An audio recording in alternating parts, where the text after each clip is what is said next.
ফাঁসিবাদী ব্যবস্থার বিলোপ সহ ২৬টি বিষয়ে অগ্রাধিকার দিয়ে নির্বাচনী ইশতেহার ঘোষণা করেছে জামায়াতে ইসলামী। অনুষ্ঠানে জুলাই বিপ্লবের আকাঙ্ক্ষায় বৈষম্যহীন, নিরাপদ ও শক্তিশালী ও মানবিক বাংলাদেশ গঠনের অঙ্গীকার করেন দলটির আমির ডাক্তার শফিকুর রহমান। তিনি বলেন, দেশ ও জাতিকে এগিয়ে নিতে এই ইশতেহার জীবন্ত দলিল। নিশ্চিত করা হবে নারীর ক্ষমতায়ন, আর সব দেশের সঙ্গে থাকবে বন্ধুত্বপূর্ণ সম্পর্ক। Request Amir of Bangladesh Jamaat Islami to formally unveil একটি নিরাপদ ও মানবিক বাংলাদেশের ইশতেহার শিরোনামে আগামী দিনের ভিশন ও মিশন ঘোষণা করল বাংলাদেশ জামায়াত ইসলামী। আমাদের ইশতেহার আপনাদের হাতে পৌঁছার পরেও যদি আপনাদের কোনো গুরুত্বপূর্ণ অবজারভেশন থাকে, পরামর্শ থাকে, আমরা দারুণভাবে ওয়েলকাম করব। আপনারা আমাদেরকে সেই পরামর্শ অবজারভেশন দিয়ে সাহায্য করবেন।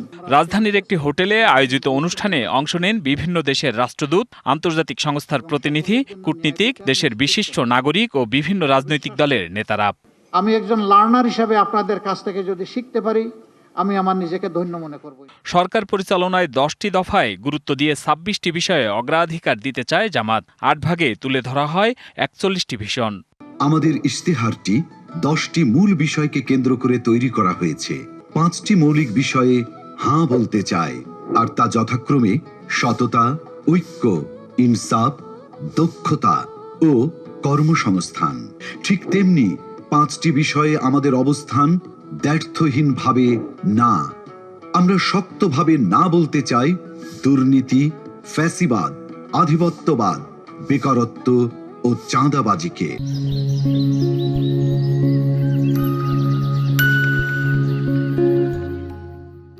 নিরাপদ বাংলাদেশ গড়ার প্রত্যয়ে জাতির ভবিষ্যৎ, গণতন্ত্র, সুশাসন ও জনকল্যাণমূলক রাষ্ট্র ব্যবস্থার বিষয়ে দলটির দৃষ্টিভঙ্গি তুলে ধরেন জামায়াতের আমির। বলেন, নারীর ক্ষমতায়ন, অর্থনৈতিক সক্ষমতা সৃষ্টির পাশাপাশি সবার জন্য সমান অধিকার নিশ্চিত করা হবে। নারী শ্রমিক, তাদের জন্য কর্মঘণ্টার ব্যাপারে আমাদের একটা প্ল্যান আছে, আমরা বলেছি পর্যায়ক্রমে সেটা ইনশাল্লাহ বাস্তবায়িত হবে। যারা ব্যবসা এবং শিল্পের মালিক, তারা চিন্তা করেছেন 5 ঘন্টা কাজ করে যদি 8 ঘন্টার বেতন হয়, তাইলে আমি পোষাবো কিভাবে? না, আপনি দিবেন কেন? তিনি যে কয় ঘন্টা এখানে শ্রম দিবেন, সেই কয়েক ঘন্টার আপনি দিবেন, বাকিটা সরকারের দায়, সরকারকে দিতে হবে। জামায়াত আমির আরও বলেন, এই ইশতেহার বাস্তবায়নের মাধ্যমে বিভক্তি দূর করে ঐক্যের বাংলাদেশ গড়া হবে। আমাদের যুব সমাজকে বাংলাদেশ নামক উড়োজাহাজের ককপিটে দেখতে চাই। ওখানে তাদেরকে ক্যাপ্টেন হিসেবে বসিয়ে দেব, আর আমরা বসবো ইনশাল্লাহ সেদিন প্যাসেঞ্জার সিটে। এই যুব সমাজ দেশটাকে সামনের দিকে এভাবেই এগিয়ে নিয়ে যাবে ইনশাআল্লাহ।